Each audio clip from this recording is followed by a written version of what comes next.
Bonjour, nous sommes en 2018 dans le site de l'Institut Docteur Angélique dans une série de vidéos consacrées en théologie mystique à l'étude du Cantique des Cantiques. Et dans cette deuxième vidéo, je voudrais aborder tout simplement une petite partie du premier chapitre. Pas tout, tellement c'est riche, tellement c'est fort, mais d'aborder le sens le plus ultime. Je l'ai dit dans la précédente vidéo, ce livre a énormément de niveaux de sens allégoriques, mais le sens le plus profond, c'est évidemment l'union de notre âme à Dieu, l'union mystique, l'union profonde, un amour spécial, un amour qui ne peut pas être comparé à l'amour des musulmans pour Dieu. Comme dit Jésus, je ne vous appelle plus serviteur, vous êtes mes amis, parce que je vous ai révélé mon Père. Les musulmans aiment Dieu et sont capables de donner leur vie pour Dieu, mais comme le serviteur aime son maître, sans connaître son cœur. Parce que Dieu est grand, et que l'homme est petit à sa place, et que donc il serait aberrant pour les musulmans, et c'est leur honneur, c'est leur sens, de prétendre avoir une relation d'amour qui implique une certaine égalité avec un maître si puissant. Est-ce qu'un ver de terre pourrait avoir une amitié avec un homme? Bien sûr que non, répondent-ils. Ce qui caractérise la révélation de Jésus-Christ, c'est que Dieu, l'infini, le Créateur, Dieu qui est grand, Allah Akbar, pourquoi pas, on pourrait le dire, c'est vrai ça. Mais Dieu qui est grand révèle son cœur. Il se fait homme pour révéler à quel point lui qui est grand est tout petit devant nous. Parce que nous sommes précieux à ses yeux. Il nous a créés pour quelque chose qui est une union intime. Et non seulement il s'abaisse, donc en se faisant homme, pour signifier que dans son être infini, il s'abaissera éternellement vers nous, mais il nous élève vers lui par sa grâce, afin qu'il y ait une union possible, une union d'amour intime, réciproque, que saint Paul caractérise en disant « c'est comme le mariage ». C'est comme le mariage. Il le dit dans l'épître aux Éphésiens, exactement la référence, chapitre 5, verset 32, qui est, je crois, le verset clé si on veut comprendre la théologie du Cantique des Cantiques. Alors, évidemment, ça c'est ce que je suis en train de dire, c'est de la théologie qui introduit. Mais il faut rentrer dans le texte directement, et je voudrais aborder dans ce premier passage ce que sainte Thérèse d'Avila qualifiait de la quatrième demeure. La quatrième demeure, ça veut dire quand tout d'un coup, dans notre vie, surgit l'Esprit Saint. Pas de manière rationnelle, par la compréhension intellectuelle de la théologie. Non, par une présence à la fois douce et forte, ressentie. C'est-à-dire pas seulement comprise, ressentie parce que nous sommes des êtres sensibles, parce que notre amour commence par la passion. Donc, une présence ressentie, si puissante que celui qui la vit sait que ça ne vient pas de lui. Quelquefois, c'est beaucoup plus doux le ressenti, mais c'est comme une brise légère, mais en même temps c'est tellement fort que dans la compréhension de l'intelligence, on sait que c'est lui qui arrive, et donc l'union très tendrement va démarrer. Ce qui caractérise cette quatrième demeure, c'est que si on la compare à ce qui se passe dans le mariage, eh bien c'est tout sauf le mariage de raison. Le mariage de raison, il est décrit par sainte Thérèse d'Avila dans les 3 premières demeures. Et c'est un amour tout à fait réaliste, tout à fait correct quand on choisit d'aimer Dieu, parce qu'on comprend, sans l'avoir jamais ressenti, que c'est le but ultime de la vie. Et donc on fait des efforts, comme une épouse qui aurait rencontré son mari par une agence matrimoniale pour fonder une famille. Des efforts de fidélité et des efforts qui tiennent, qui donnent des mariages parfois très beaux. Mais ce qui caractérise cette quatrième demeure, c'est quand la passion tout d'un coup surgit. C'est-à-dire en imaginant, par exemple, que celui qu'on nous a présenté, on en tombe amoureux, tout simplement. Alors ça change tout. Alors qu'avant, on fonctionnait un peu à la rame pour faire avancer le bateau de son ménage dans la fidélité. Tout d'un coup là, c'est comme si une voile dans le voilier s'était dressée et le vent l'emporte à une vitesse fantastique. C'est l'amour passionnel. Et donc, dans la vie de la grâce, il se réalise exactement la même chose que dans les jeunes époux lorsqu'ils se découvrent et lorsqu'ils tombent amoureux. Et ça commence comme ça. Qu'il me baise des baisers de sa bouche. Tes amours sont plus délicieuses que le vin. En effet, le premier effet, lorsqu'on tombe amoureux, c'est qu'évidemment, on recherche ce contact physique. Un baiser de la bouche, c'est le premier geste qui exprime l'intimité. L'intimité, parce que c'est un partage non seulement de la parole par la communication, mais le partage de choses intimes, de choses qu'on garde pour soi, par ce baiser intime. Et donc, directement, on le voit, lorsque vient cet Esprit Saint, qui nous fait découvrir les prémices de l'amour, directement, le premier effet, c'est qu'on veut aller plus loin, on voudrait le connaître complètement. Si on pouvait connaître tout de lui, directement, voilà. En fait, il naît par cette présence mystique dans la vie de la grâce, au moment où il vient nous chercher, et il vient nous chercher lui-même. Ce n'est pas nous qui l'avons cherché, c'est lui-même qui vient mystérieusement nous donner la foi. Directement naît un grand amour, mais un amour passionnel. Un amour comme les jeunes époux, ça veut dire qu'on aime quelquefois davantage le plaisir d'aimer que Jésus encore, qu'on ne connaît pas encore bien. Cet amour, il va devoir se purifier. Mais sa réaction immédiate, c'est d'espérer aller plus loin, jusqu'à une union totale. Ça veut dire que dans l'amour humain, ce baiser de la bouche, évidemment, est porté et attiré totalement par l'aspiration au baiser total, qui est l'union physique totale. Une union physique qui se donne réciproquement. Mais ce qui est exprimé là, donc, c'est le début d'un grand amour. Il y a donc dans ce Cantique des Cantiques ce qu'on appelle une métaphore. Les Grecs, pour exprimer l'amour, ont 4 mots. Il y a le mot éros, qui signifie l'amour physique, sensuel, le désir d'union sexuelle, tout simplement. C'est son but. Il veut l'union sexuelle. C'est un désir qui prend le ventre, vraiment. Et puis, il y a ce qu'on appelle pathos, la passion. C'est un amour qui se situe plutôt ici, au niveau du cœur. Un sentiment. On est charmé par la beauté de l'autre, par ce qui émane de lui. Et puis, cette pathos nous fait croire, parce que c'est tellement fort, tellement source d'un plaisir sensible, que l'autre est que beauté, et que bonté, et que qualité spirituelle. En fait, on aspire à une union spirituelle qui est, au début, imaginaire, complètement aveuglée. On est aveuglé, par exemple, cette jeune fille, si c'est un garçon qui parle, nous paraît tellement douce, et donc on croit qu'elle est moralement la plus douce de toutes les femmes. Et quand c'est une fille qui est amoureuse d'un garçon, on voit sa force, et on pense qu'il est le plus fort des garçons, le plus responsable, celui qui jamais l'abandonnera. Évidemment, cette passion est donc un aveuglement. Mais elle produit cela. Elle produit un désir d'amour spirituel, donc un amour profondément intime. Donc, qu'il me baise des baisers de sa bouche indique cette proximité. L'union désirée est tellement forte que presque, si les amoureux devaient l'exprimer, ils désiraient, on voudrait une union pour former un seul être. En réalité, c'est impossible. On est bien 2 êtres entre la fiancée et le fiancé. Mais tous les mots sont possibles. Et donc, on le voit dans la Bible. Quand elle décrit cet amour humain, elle emploie des expressions comme ça qui sont des métaphores, mais pour bien exprimer la grandeur. Ils ne feront plus qu'une seule chair, dit le livre de la Genèse. En fait, ils ne forment pas une seule chair, si ce n'est par la naissance d'un enfant plus tard.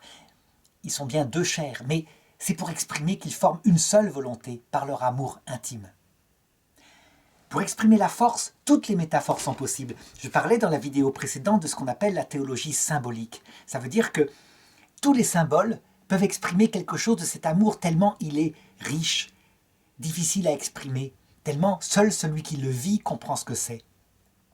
Tes amours sont plus délicieuses que le vin. Le vin, c'est le symbole de l'amour. Pour une raison simple, c'est pas le pain le symbole de l'amour, c'est le vin. D'ailleurs, dans l'Eucharistie, il y a le pain qui signifie la nourriture substantielle sans laquelle on mourrait. Mais il y a aussi le vin qui exprime cette surabondance inutile, en fait, pour vivre, mais tellement forte pour bien vivre, pour vivre de la plénitude de ce qui a été donné par le Christ. Et donc le vin dans l'Eucharistie exprime cela. D'ailleurs, Jésus, lorsqu'il arrive à sa passion, il a une phrase très étonnante. Il dit « Je ne boirai plus du fruit de la vigne jusqu'à ce que je le boive avec mon Père dans le royaume des cieux. » Et c'est bien cette plénitude qu'il veut exprimer par là, la plénitude de la présence du Père dans son cœur, à laquelle il a renoncé, puisque à un moment donné, à la croix, il a vécu une nuit de l'esprit. Mon Dieu, pourquoi m'as-tu abandonné? Et donc, on peut comparer véritablement cet amour humain à sa naissance dans la quatrième demeure, lorsque tout est pur, lorsque tout est limpide, porté par un plaisir qui ne s'analyse pas, au vin. Il rend capable de tout, parce que, comme le vin, il donne des sentiments puissants d'équilibre. Un psychologue appelé Piaget disait que la psychologie humaine, globalement, lorsqu'elle est équilibrée, elle est fondée sur un sentiment positif par rapport à son passé. On est valorisé. Eh bien, quand l'amour naît, le fait que l'autre s'intéresse à nous donne un sentiment puissant de valorisation. Tout d'un coup, on est quelqu'un. Et d'ailleurs, c'est la même chose quand une jeune fille que personne n'avait repérée, tout d'un coup, arrive en classe, par exemple, ou dans une université, et qu'elle tient par la main son fiancé. Tout d'un coup, les autres la regardent en disant « Quelqu'un s'intéresse à elle, mais oui, c'est vrai, elle est belle, elle est belle. » Et on la remarque. La valorisation. L'amour, lorsqu'il naît comme ça, natif dans sa jeunesse, il donne un puissant sentiment d'autonomie dans le présent. Pourquoi? Parce que l'autre est notre milieu total de vie. À la rigueur, le regard des autres ne compte plus. Certains d'ailleurs se plaignent en disant « Mon amie, depuis qu'elle est amoureuse, elle ne me voit plus, elle ne me parle plus, elle m'a trahi. » Non, c'est pas ça, c'est qu'elle est entièrement prise par son fiancé. Entièrement. Ses pensées ne vont que vers lui. Elle a tout avec lui. Et donc évidemment, il faudra qu'elle expérimente avec d'autres, avec la maturation, qu'elle ne doit pas pour cela trahir ses amis. Mais c'est ce qui se passe dans le premier amour natif. Et puis, troisième sentiment, par rapport au futur, à son propre futur, l'amour donne un sentiment de sécurité. Parce que on ne peut pas imaginer que cet amour va finir lorsqu'il est devenu réciproque. On se dit qu'il est pour la vie. D'ailleurs, dans la folie, si on ne prend pas le temps de fiançailles pour mieux se connaître, on va s'engager pour le meilleur et pour le pire, sans même imaginer que le pire puisse arriver. Et l'Église, lorsqu'il y a des mariages qui sont célébrés, alors qu'on n'a pas pris le temps d'éprouver cet amour dans ce début, dans sa passion, donc lorsqu'on est encore aveuglé par le sentiment amoureux, déclare souvent le mariage non valide, en disant non, non, la personne n'était pas lucide, elle était prise par le vin de cet amour débutant. Donc, tes amours sont plus délicieuses que le vin avec son alcool qui donne cette ivresse totale.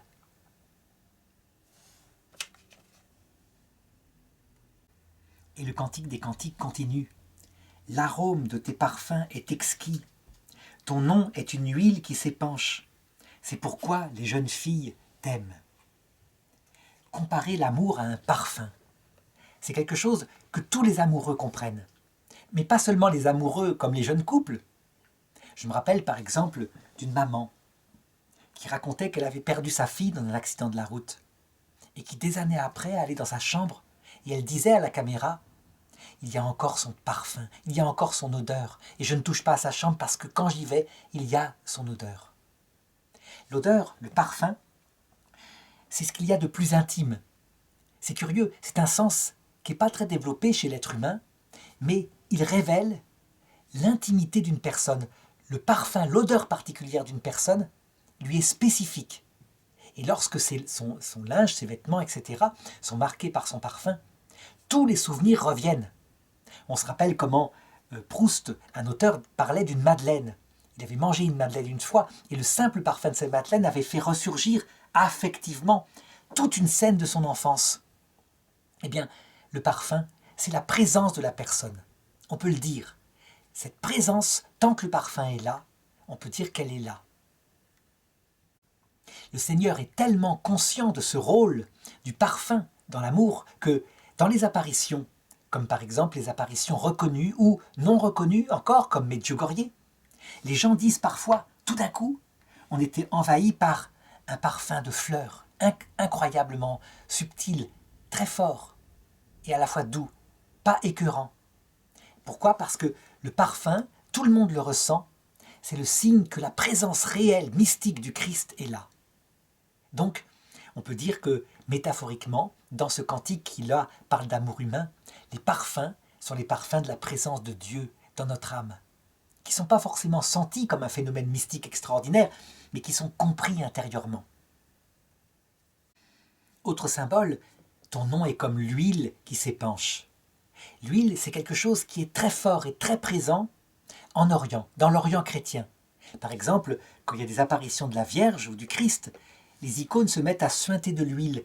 Ou alors quand des saints sont morts, enterrés, et que leur tombeau est une source de miracle, comme par exemple Saint Charbel, donc au Liban, eh bien, il émane de son tombeau une huile parfumée, mystérieuse. Une huile qui signifie quelque chose. Pourquoi dans cette culture l'huile est très forte? Parce que ça date de l'Antiquité. En Égypte antique, par exemple, lorsqu'on voit les femmes très belles avec sur la tête une espèce de chapeau en forme de cône, en fait, ce qu'on ne sait pas, c'est que c'est du beurre parfumé qui, au long de la journée, va couler tout doucement en fondant et parfumer ces femmes-là. Donc le parfum était très gras, très huileux, avec une odeur qui ne quittait jamais le corps de la personne et qui en même temps adoucissait la peau. Et donc, lorsque le Cantique des Cantiques dit « Tes parfums sont comme une huile qui s'épanche », tout le symbolisme de l'huile est présent. Cette huile qui adoucit la vie, qui la rend, je dirais, si facile à vivre, si tendre, qui enlève toutes les aspérités, tout ce qui est épreuve. Eh bien, c'est exactement pareil. Au début d'une conversion, dans le baptême de l'Esprit Saint, puisque finalement, ce premier passage parle de ça, le plaisir est si fort et si doux à la fois qu'on pourrait l'exprimer comme cela.